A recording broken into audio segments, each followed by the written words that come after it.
Fearing a situation where just like hundreds of refugees would line up every day at their office door, the asylum office in Greece set up a way for people to make appointments for their interview and their paperwork. And basically, they set up a system where people could call the office on Skype. And just a word here, if you don't know what Skype is, it's like an internet phone call, like FaceTime. People have it on their phones. You can call without the video also. And the asylum office made a schedule of when people could call. So, for instance, people who speak Arabic got from 10 to noon on Mondays and 10 to 11 on Tuesdays some weeks. Dari and Farsi speakers got an hour, Monday, Tuesday, Wednesday, Thursday. And making the appointment is important because once you have the appointment, you get access to health care and you get a temporary permit to stay in Greece for a year. If you don't have that, they can arrest you. One of our reporters, Miki Meek, went to watch refugees make these Skype calls in Athens. This was 6 weeks ago. Turns out, when it comes to pre-registering for asylum, like the cops say on American TV shows, you can do it the easy way or you can do it the hard way. Here's Miki. Tens of thousands of people were in this weird situation where their entire futures were dependent on getting through on a Skype call. And they were not getting through. So they redialed. Again and again and again. People had been stuck doing this for months from their cell phones.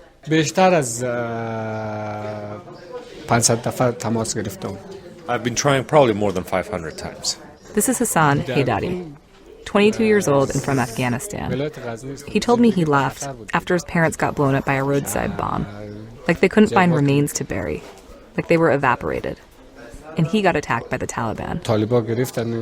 Hassan was sitting next to a guy who pulled out his phone to show me his Skype history. His first call to the Greek asylum office was back in March. He's just scrolling through. How many times have you tried to call? I mean, this is... He says almost 1,000 times. It just is call, no answer, call, no answer, call, no answer, call failed. And it just keeps going on and on like this. So that's the hard way to do these Skype calls. The easy way, it really isn't much easier. You go to an NGO's office and you use their Skype account to call in. It's easier because your odds go up. The government asylum office prioritizes calls from NGOs over random Skype callers, which is why Hassan is at the rundown office of an NGO called the Greek Forum of Refugees. He's sitting cross-legged on the ground. It's Wednesday, and Dari speakers like him get an hour, from noon to 1, to Skype the asylum office. Oh, so someone just coming over to help them start it. Let's see, what time is it right now? Time to go. All right, so they're trying.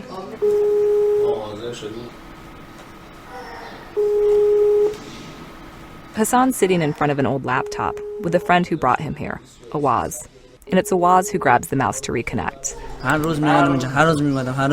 He says he came to this office over and over for weeks, 15 different times, before he finally got through. So he knows the drill. So now they're still trying. So let's see, let's count how many seconds. 1, 2, 3, 4, 5, 6, 7, 8, 9, 10, and it dropped.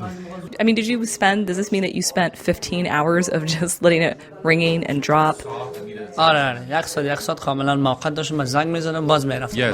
I would keep trying, hoping that the Skype call will go through, and then nothing will happen. Then after a while, you start to feel really desperate. Hassan says most every Afghan he knows has memorized the Skype schedule for the asylum office. There are literally thousands of people trying at the same time right now. That's the sound of it dropping. Redialing. Every time their call drops, they scramble for the mouse. It's like playing a very repetitious video game, an incredibly boring one, with very high stakes. 25 deadening minutes pass this way.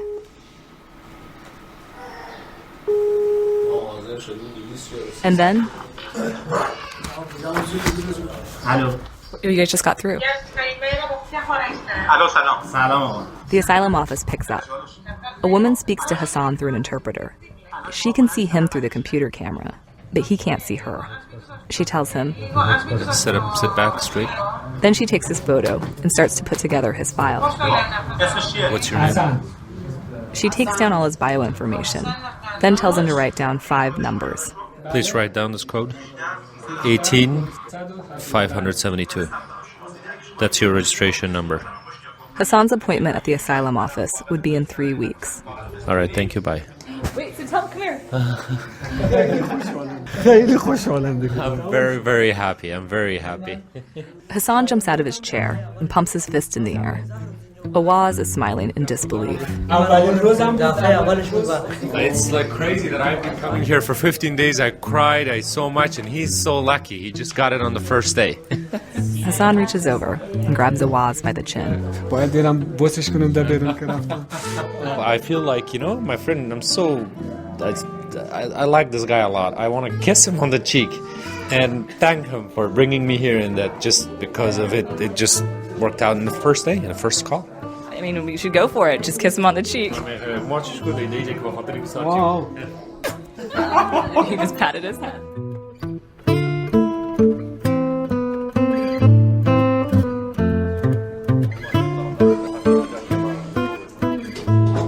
At 1 o'clock, the Afghans leave, and the Syrians arrive. There are so many more Syrian refugees in Greece that they get 2 hours, not 1. And they occupy every available space outside the office door. Kids sleep on garbage bags their parents have placed on the floor. Men sit shoulder to shoulder in the stairwell. That's what the Skype app sounds like when a room full of people have it on speakerphone. A guy named Mohammed Al-Shehani holds his phone out to show me. Mohammed's 21 years old. He's from a bombed-out city in northern Syria called Idlib. That sound, it must drive you crazy. Yeah. I hear it all the time. It's like ingrained in my brain, the Skype ringtone over and over again. I mean, we hear it while we're sleeping. It just plays and plays, even in your dreams. But we're still hoping for the best, and God willing, we get through. He's here at the office with his family, mom, dad, and siblings. There are 8 of them in total. They're living in tents they've pitched on pavement at a cruise ship terminal. It takes an hour and a half to get here. I feel like if we don't, nobody picks up today. It's kind of like we're just going to be done. We're not coming back because it's so hard for us to come. We all have young kids and we have our wives with us, and just for us to get here, you have to take a train and then you walk 10 kilometers. Mohammed's serious. He's done with these Skype sessions, which will not go down so well with his dad, Rajab. It's his dad who's made everyone start walking at 6 a.m., 3 times a week for the past 3 months. He wants to make sure they're first in line to use the laptop, because if they're not, they'll probably sit in the hallway the whole time and never get on. But all this has made things pretty tense. Here's Rajab. Because they're so tired of coming every day, We come and we go. We keep going back and forth. They're so tired. They're tired of it. This is it. This is all we do. That's it. I live my life based on these time slots. Okay, so it just dropped again. We gotta call again? The theory in this office is that it takes so long to get through because there aren't that many operators answering the Skype calls. An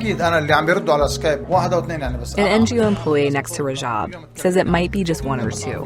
He's been sitting in on these calls for months. I didn't believe that could possibly be true. 1 or 2 people for all the thousands of Syrians needing asylum appointments. Then Joanna, the NPR reporter we worked with on this show, went and visited the asylum office. It does sound incredible. The asylum office has over 350 employees, and this is the biggest thing they're working on. But it's true. The number of people manning the Skype line for all of Greece is exactly 1. Her name is Katerina Maliotaki, lifetime civil servant, a big personality with black hair. She's dyed bright red. She keeps a stuffed Kermit the Frog doll next to her computer that she squeezes when she gets stressed.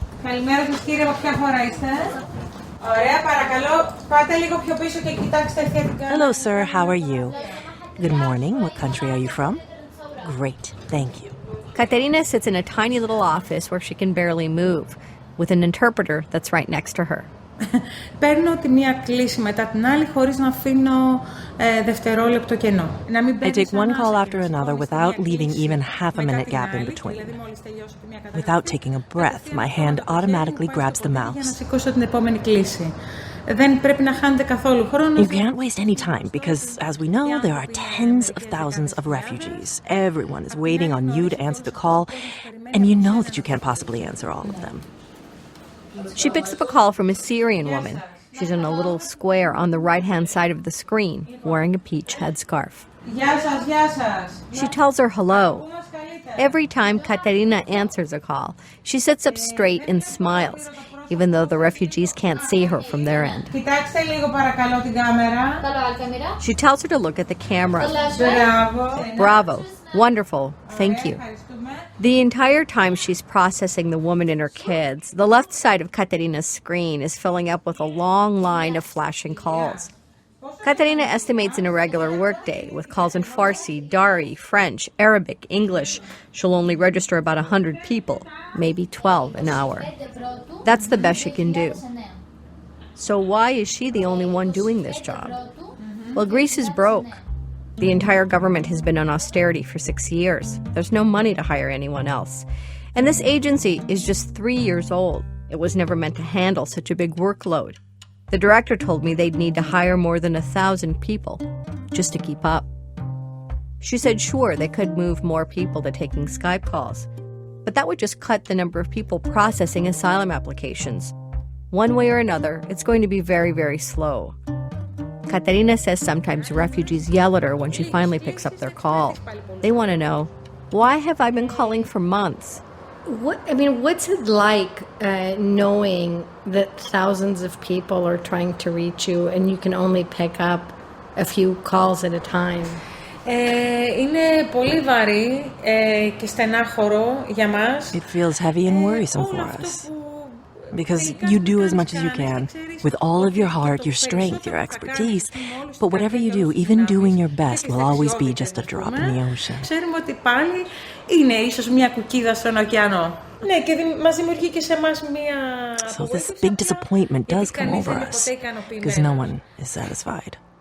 Katerina told me she read a news article about a Syrian man who dreamed all night about Skype. She switches to English to explain.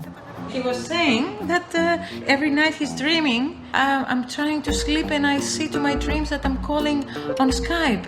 And really, I wanted to tell him that, oh, my friend, I have the same problem. Really.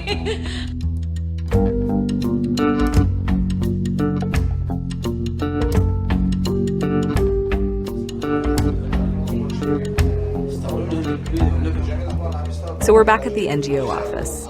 It's 3:55. The session ends at 4. My interpreter and I are the only ones in the room who feel any suspense about whether the people here will get through.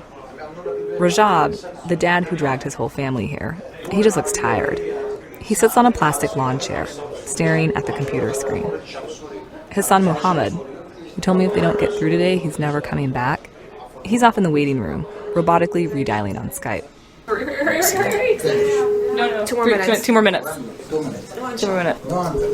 An NGO employee says to no one in particular, moment of silence for the lost souls on Skype about to die. 4. They haven't picked up. So time's up. That's it. We're done for the day. Even though it's still ringing, we're done. I leave the room to check in with Rajab's son, Mohammed, who's still out in the now empty hallway. The entire time from 2 to 4, there's hope. But everybody's still holding on, No one wants to go. But once that clock strikes 4, that's when everybody leaves. They hate everything. They hate themselves. They hate this world. They hate their kids. They hate everything.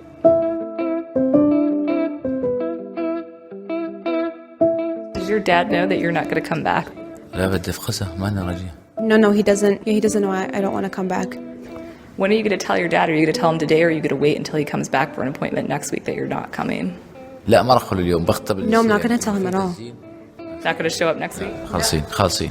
I can't keep coming back. I'm done. That's it. I just want to go back to Syria. I just want to leave and smuggle myself back to Syria, honestly. And I don't want to tell him.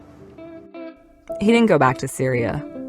The next week he got up, started walking to the train station at 6 a.m., and came back to the office early enough to be first in line again.